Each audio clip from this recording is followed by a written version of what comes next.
I'm Mayor Jen Grigoraitis, and welcome to the Melrose Minute, where we bring you news you can use from City Hall. And I'm thrilled to be joined today by two of my colleagues, School Committee Chair Dorie Withey and Council President Leila Migliorelli. Welcome and thanks for being here. Thank you. Thank you.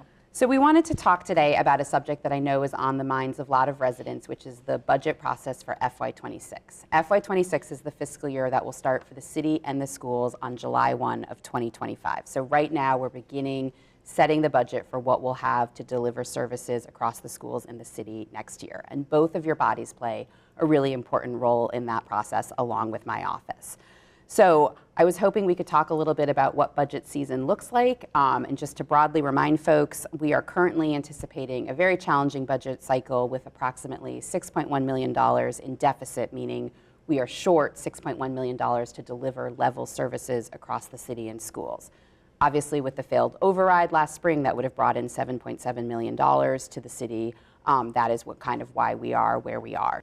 Chair Withey, I know that the school department process has already begun. I'm there with you every other Tuesday night. Can you tell us a little bit about the school budget process and why it begins so much earlier than the city side? Absolutely. I think before I talk about the budget process, it might just be helpful to remind folks the role and responsibility of the school committee. So there are really three things that we're responsible for. First and foremost, we hire and we evaluate the superintendent. Second, we actually have high-level budget oversight. So we vote on 6 categories that are related to the budget, and then from there, we actually will decide what amount would go into those categories. We actually don't have personnel decision-making. That actually falls directly on the superintendent. And then lastly, we also have oversight over any district policy. Going back to your question around why maybe we're starting a little bit earlier, I think it's really important to acknowledge that at the school level, we're the biggest budget of the city. And so oftentimes we're going first because of the fact that we are such a large portion of the city's budget. And we started, I should say, also in February. And I anticipate that we'll most likely take a vote sometime in April. So we're in deliberations and in refinements in this moment. Yeah, I think that's really helpful, and I'm glad you mentioned the size of the school department budget. So for comparison, for this current year, FY25, the school department budget was $41 million. And then on the city side, the next largest budget category is all of the health insurance benefits for city and school employees, which is approximately $16 million. The first time you get to a city department budget is our public safety departments, which are each at approximately around $5 million. So there's a pretty significant gap between the total of the school budget and a city department budget. Plus, there is about a $20 million worth of costs that help fund the schools, like our school nurses, our custodians, our school resource officers that are housed in department budgets, and those budgets will get talked about on the city side when we get to the city council. So after the school committee takes a vote on the budget, which you're anticipating is? Sometime in April. Sometime in April, yep. Great. Then my obligation under the charter is to present about a budget to the city council that is inclusive of the school department, and I have to do that no later than May 15th. So, you know, depending on the school timeline, we're hoping to get that down sometime in early to mid-May. We know that there's interest in seeing the totality of the budget and where all these cuts are going to be, and then it will go to the city council. So, Madam President, can you tell us a little bit about what happens once it gets to the council? Sure. So, as you said, the full budget comes to the council in early May. Typically, we have you come before us, give a little bit of an overview, context to the whole budget, and then we meet with city department heads so that they can talk about their budget line items. And just to be clear on the council's role is that we can reduce a line item or reject it, but we're not allowed to make a move from one department to another. So, you know, we cannot cut from fire and give to the schools, or, DPW and give to HR. We're not allowed to make those decisions. We can only just cut the budget. And if there's a decision by the council, which I'll respectfully request there isn't, to reduce or reject a budget line, what happens to that money since you can't move it into another budget category? So if we ask for $45 million for the schools and the council decides to vote to cut it down to $40 million, where does that $5 million go? That's a good question.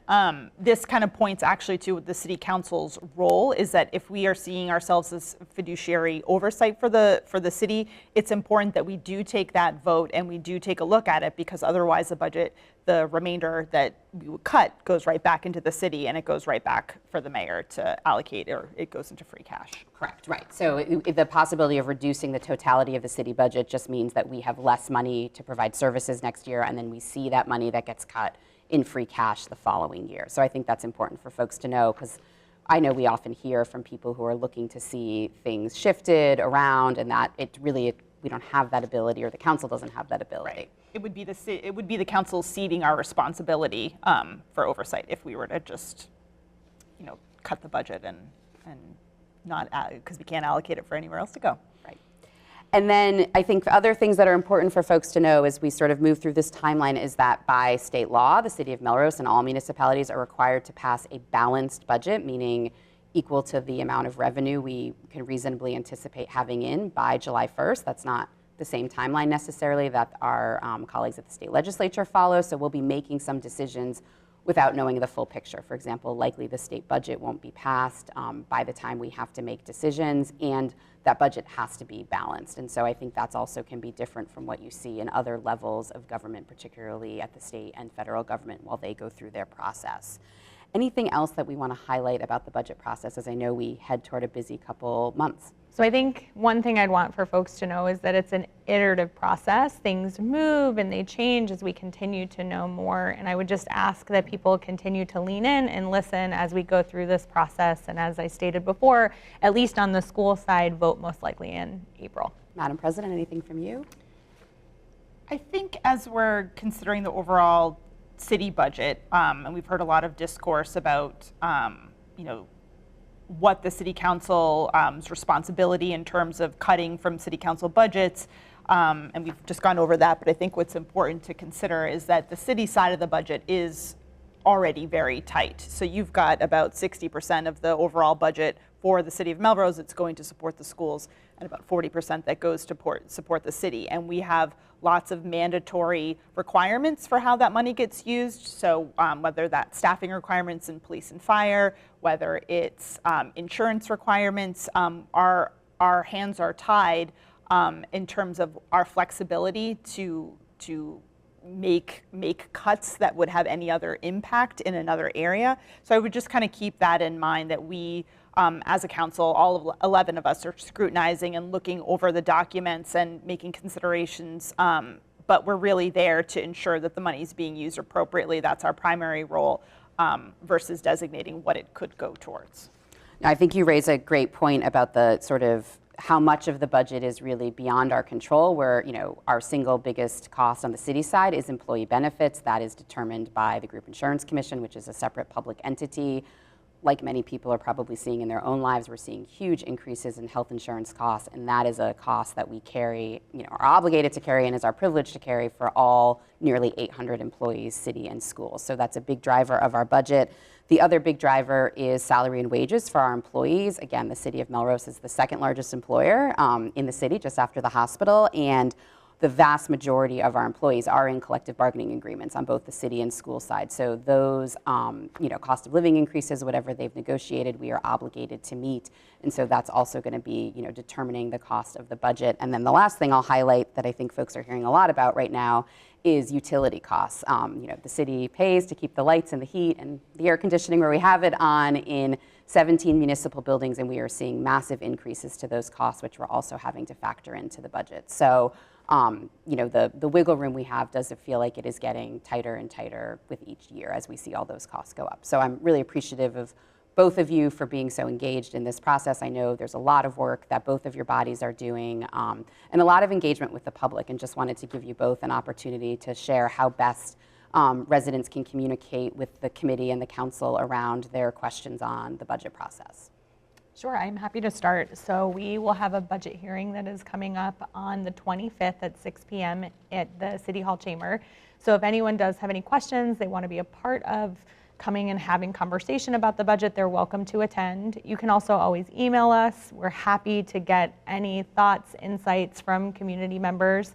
I think it's just helpful for us to hear a little bit more around what's on people's hearts and minds.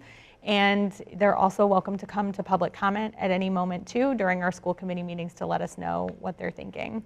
And then lastly, I shouldn't forget, we also are hosting office hours. We have our first round actually this Saturday, so that would be March 15th at Cafe Nero from 4 to 5, and then we'll have a virtual option in April on April 12th from 8 a.m. to 9 a.m. Great, thank you. Thank you. Madam President, you're still a little bit farther out on your timeline, but how can the public engage in that process? Yes, similar to the school committee, you can always email us. Our phone numbers are online. You can call us with any input or feedback you might have. Once we have the date for the May public hearing, you can attend those, and we typically meet, the council meets in May and June almost every Monday and Thursday to review the budget items. So we have public comment at every single meeting. You're welcome to come and speak there. Great. Thank you for sharing that. Thank you for being a part of what is going to be a very challenging budget process for our residents and for our employees. I think we both know that there are cuts coming, unfortunately, that weren't able to be avoided, and that's going to have a real impact on the services that we deliver and also on the people that we employ to deliver them. So I thank you both for your leadership and for joining me today.